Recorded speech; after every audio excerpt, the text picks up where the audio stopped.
welcome Steph as our first official podcaster on our new Unicorns and Dark Horses podcast series, Diverse Leadership Legends. So we do already have 2 podcasts. One around AI and integrating that into service, and one around the customer satisfaction index, which are on the YouTube channel. But this one officially is the first one in the series, and the mini series within that is around diversity, equity and inclusion, a subject that certainly Steph and I are very, very passionate about, and you know, there are lots of kind of subjects that we can talk about around this. Today's session is going to be around are your talent attraction tools unconsciously creating bias? Which is very relevant right now, something that Steph has had direct experience with. So yeah, Steph, an introduction please, if you don't mind.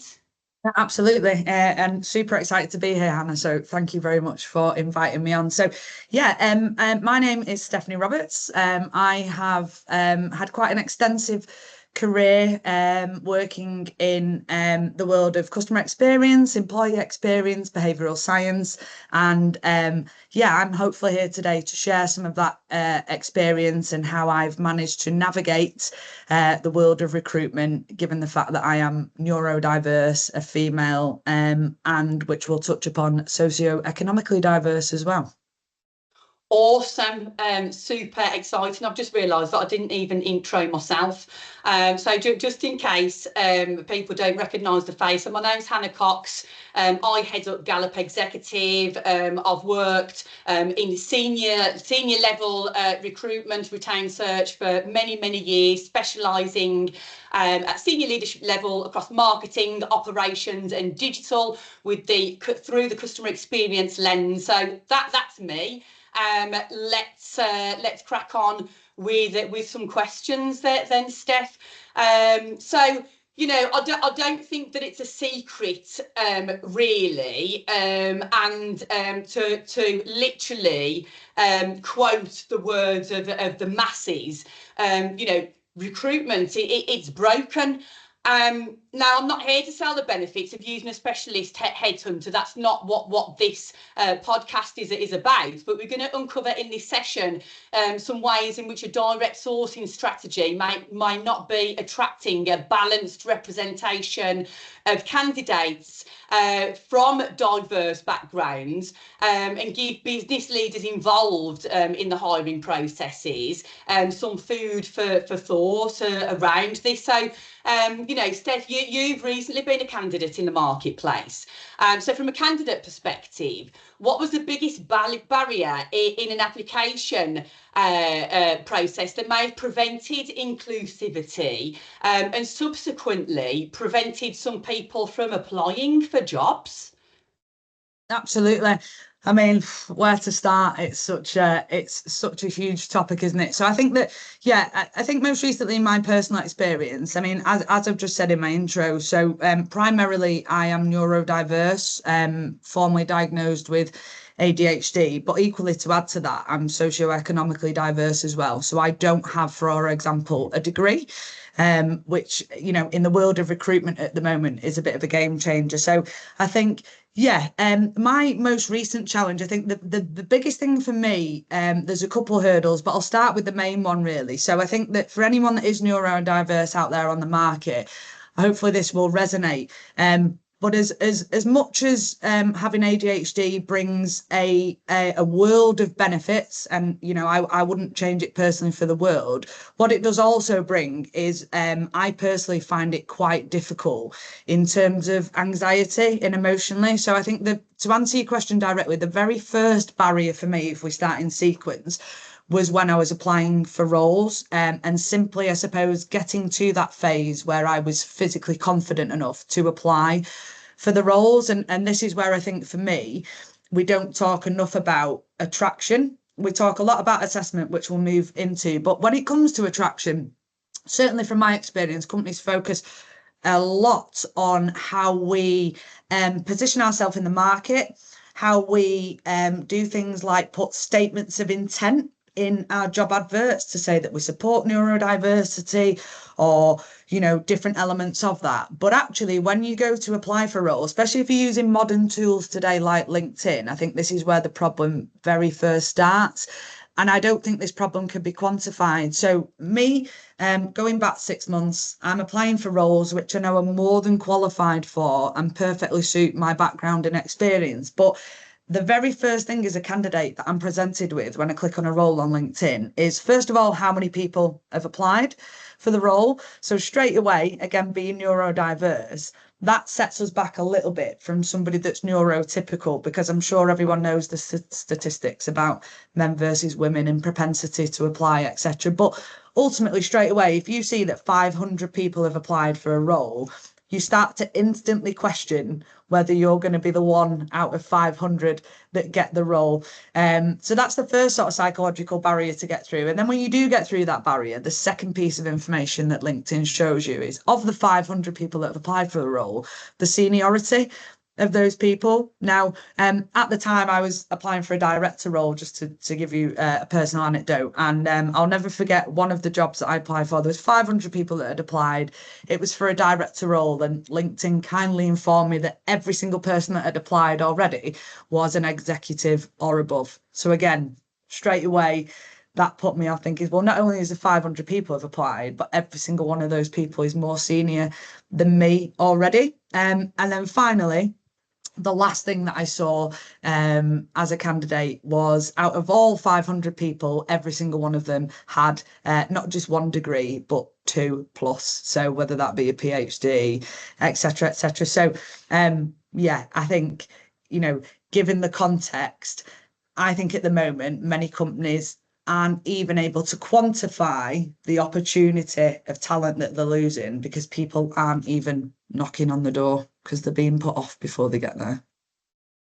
It's mind-boggling. I mean, what is even the purpose of LinkedIn displaying that information? So it's almost like in the States, the undecided political voters, and then you know, on Facebook for certain political posts, they began to show who out of your friends would like certain political posts, and that information can sway somebody to vote or not vote for a certain political party. I mean, it's fascinating, not always in a good way, how social media conditions us really as a society, isn't it? But you know, I mean, thanks for sharing that perspective there. So you know, so there's obviously a big hurdle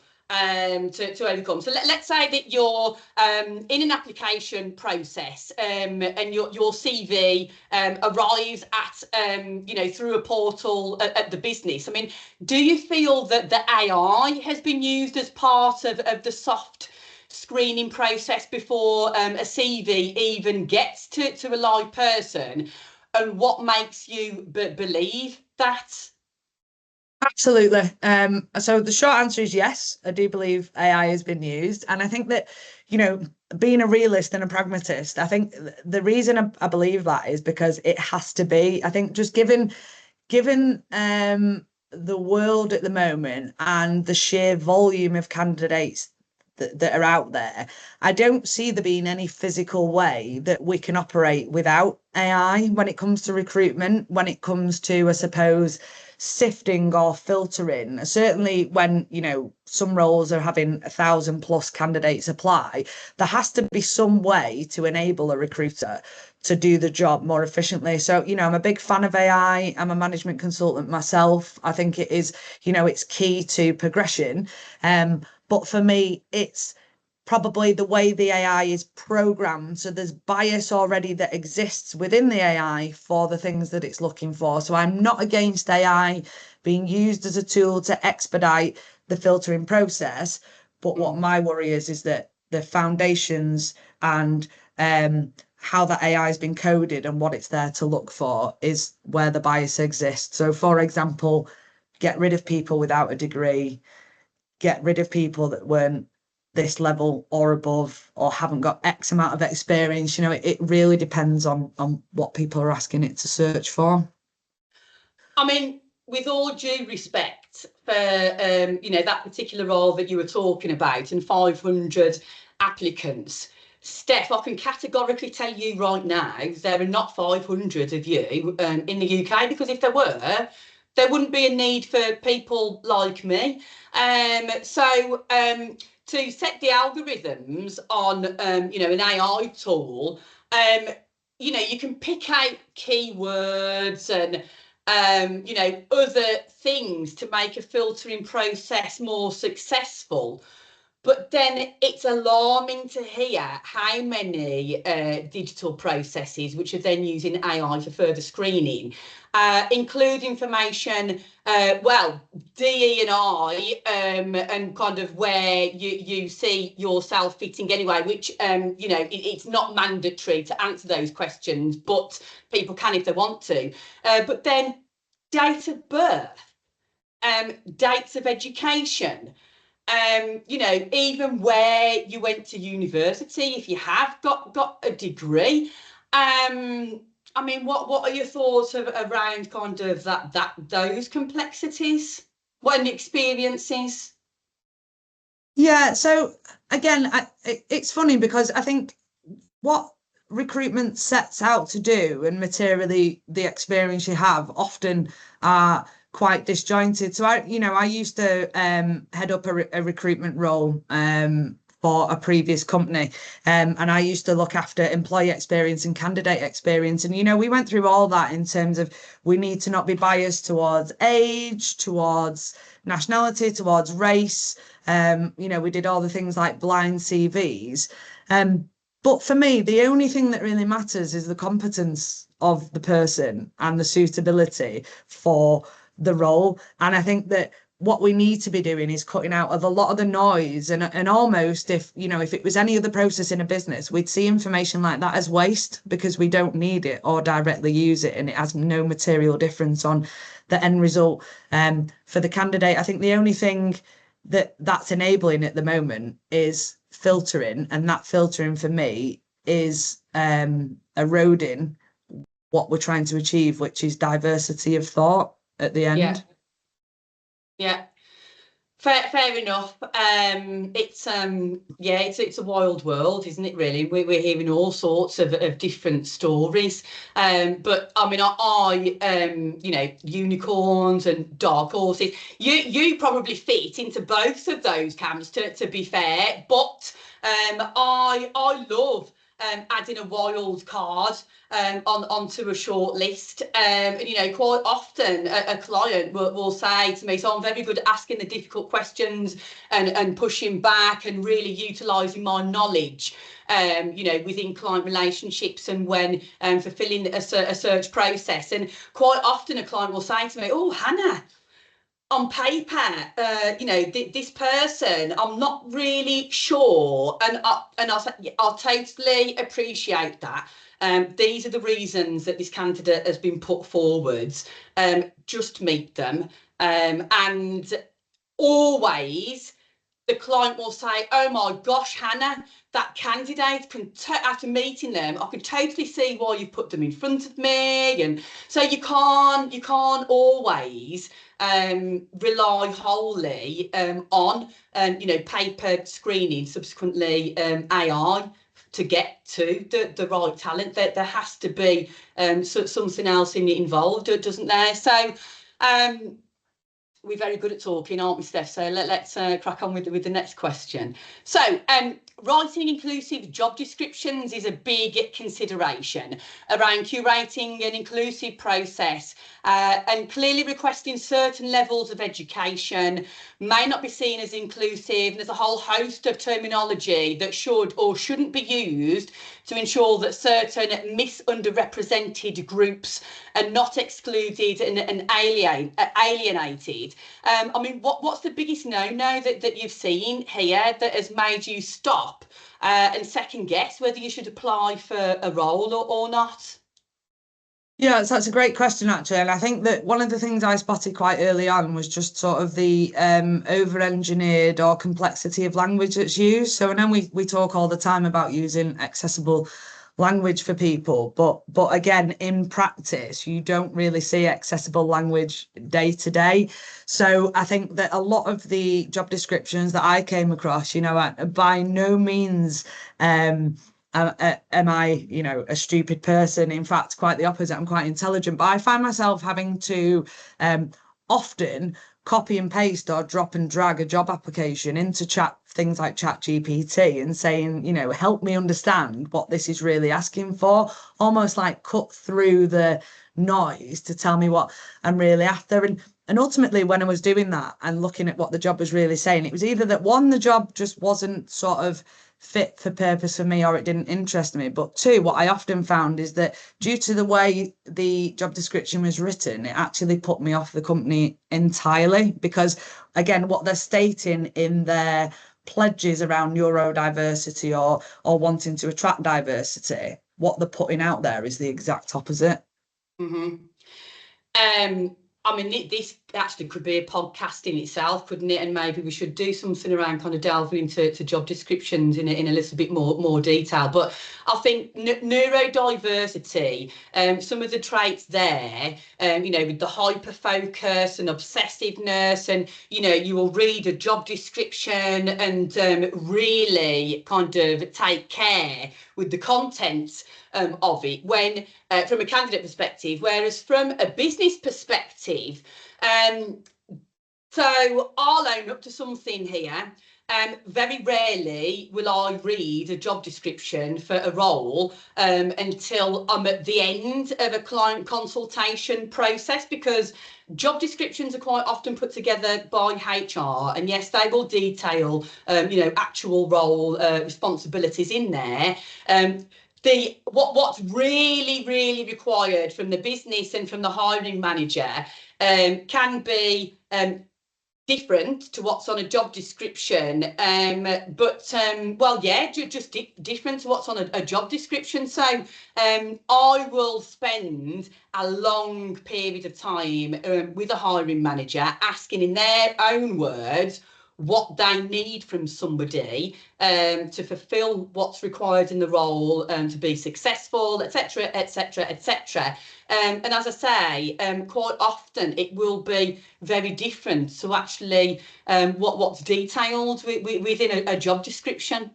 100%. And you know what, the job description, like I say, you could probably talk about that just as an entity of its own. But I think that, I'm a really, again, being neurodiverse, you and I think big, we see the bigger picture. And, you only have to look at actually the impact of that job description later down the line, because even if you end up getting a person in, if the job description wasn't accurate, which it never is, ultimately you're not going to get the performance that you require from that person. And probably that person's going to be disenfranchised at some point and end up causing you attrition, because they're disappointed because they've not been brought in to do the job that they thought it was on paper. And because we don't talk about outcomes enough, do we? We don't talk about what you need this person to deliver. And back to your previous point, just to tie all this in, even if I was managed to swim through the ambiguity of the job description, as you know, and I went, I can do that, tick, tick, tick, tick, tick, what I'll get to is a bit that says, desirables or what I need to have. And the first thing you'll see there is a degree.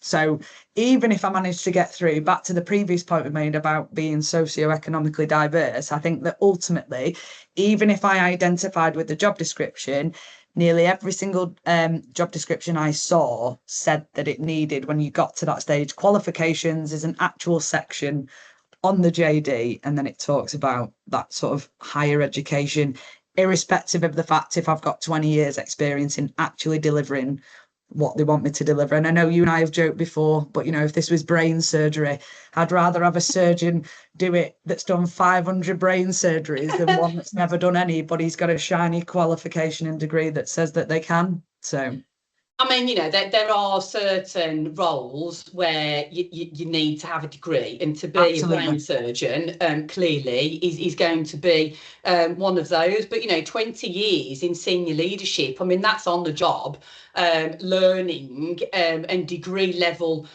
knowledge, isn't it? But again, you know, education requirements, I mean, that is another podcast in itself. But I mean, just coming back to kind of the you know, the job descriptions and criteria within a job description. I mean, this is widely known, but we have to bring kind of gender bias into this as well, because it's a widely known kind of phenomenon, if you like, that a female is less inclined to apply for a role unless they fit a very high percentage of what's required on a job description against a male who would be more opportunist and just send their CV in any case. So, you know, that can be very neatly brought into the equation there around gender biases. But yeah, so the next question, so the initial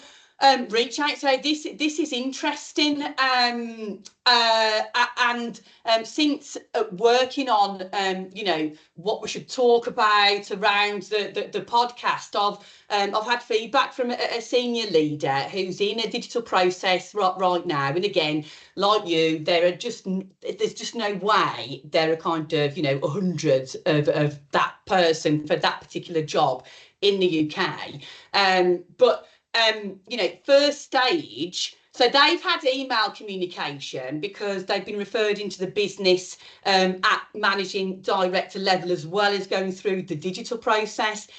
Even so, the first kind of I guess official reach out into the process has been an automated email inviting said candidate to an interview, and they have to book in themselves through a calendar. So there's been no kind of intimate communication from a professional within the business, but you know, initial reach out, I mean, first impressions count. Ideally the initial reach out should be a multi-channel approach, and definitely as part of that multi-channel approach, be in person by somebody who's able to cater for the diverse needs of you know, people broadly, but somebody that's able to converse at a certain level, you know, a senior leadership level. I mean, what are some of the pitfalls here that you've experienced that may be a red flag actually to potential diverse talents? Yeah, I mean, again, another great question, because I actually turned down 2 roles during my most recent sort of dabble in the recruitment market, where I was really attracted to the job. So I got through all of that initial noise that we spoke about at the beginning, which was all still prevalent and relevant. So I saw how many people had applied, how many degrees they had, etc., etc. But I still pursued anyway, and I was lucky enough to, because I think most people could probably echo this at the moment. I think most people on average I'm seeing on LinkedIn are applying for 100 jobs and maybe getting 1 response, even though they're super qualified. So similar thing, and I was lucky enough to get a response from both jobs. But to your point, it was so impersonal that I got halfway through the process and just sort of disconnected and disengaged. And both companies basically reached out to me to say, you know, congrats, you've passed to the next stage. Here is a link with 5 competency-based questions. Go and film yourself recording answers to them and submit them in this portal. So there was 0 human interaction whatsoever. And again, I'm sure we'll get into this maybe in this podcast or later down the line. But then I fell into the classic competency-based interview process, which is a whole beast of blocking diversity on its own. So I won't go into that at the moment. But yeah, you know, that for me, I actually didn't complete either of those processes. I think I got to like question 3, and just didn't bother re-engaging. And then bizarrely, about 2 weeks after, a human took over, and then a human reached out and said, oh, we can see you've half completed these processes, and we'd really like you to complete them because we're super interested in your profile because it's really rare, and we're excited to see what you can bring. But by that point, for me, it was like, well, you should have put more effort in, because I'm now already deep in conversations with another company who treated me as a human being, and my alliance is now with them, because, as you know, being neurodiverse, we really regard that human factor. We're very emotional, we're very loyal. So you've lost me. I mean, and so I mean, just to I think you're wonderful, you know this. And your skill set, it really is so niche, particularly around kind of the people-y, softer work that you've done within employee experience, candidate experience, etc. But you have a huge commercial underpinning as well to the work that you've done in kind of the more customer experience strategy work, and relating back to employee experience as well. And you just don't tend to find that level of commerciality with senior leaders. So for you to have experienced that through some of these processes, I mean, businesses genuinely have missed out on super top talent here. And just going back to that other senior leader that's in process for an executive operational role. So that they have said to me, I really get a bad feeling. There's a bad taste for this particular organisation. The brand itself was initially drawn to it, wonderful, but just then how they've treated me through the process, especially as they've been referred in at MD level as well, just to be referred back to the digital process.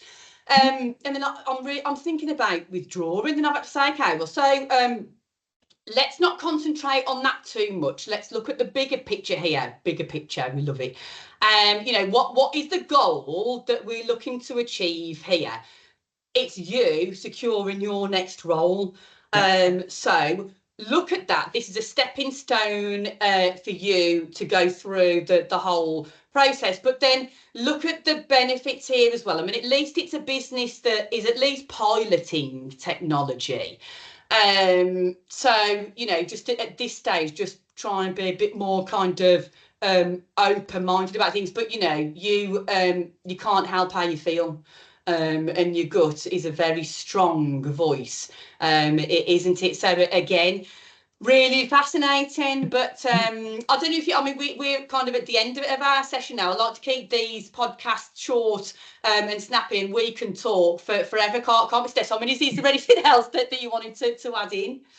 No, we certainly can. I mean, I just leave you with a closing thought, because I think, the whole reason you and I met is because, as you say, you do things very, very differently. And we're not here to plug you today, but I think that there's something to be said about finding your partner in this as well. And it's really, really important, because I think, as you and I have said many times, by opening up your recruitment processes to truly let diversity in doesn't mean you're lowering the bar. It just means you're widening the gate.